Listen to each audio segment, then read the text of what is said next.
Your Frigidaire Affinity washer fabric softener is not dispensing. Get ready to fix it fast! This common problem has simple solutions, and we're diving straight in. First, tackle the dispenser drawer. Pull it out, scrub it clean with warm water, especially the siphon cap. Build-up is the main cause, so ensure it's spotless. If that doesn't solve it, the siphon tube likely has a security breach. Remove it, inspect for clogs, and clear thoroughly. A clear tube means proper flow. Next, check your water inlet valve screens. Turn off the water, disconnect hoses, and clean those small filter screens. Restricted water flow prevents proper dispenser action. Still no luck? Verify your washers, leveling and drain. An unlevel machine or a kinked drain hose impacts water dynamics.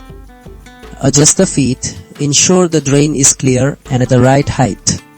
One of these methods will get your Frigidaire Affinity washer fabric softener dispensing perfectly again, guaranteeing soft clothes every time.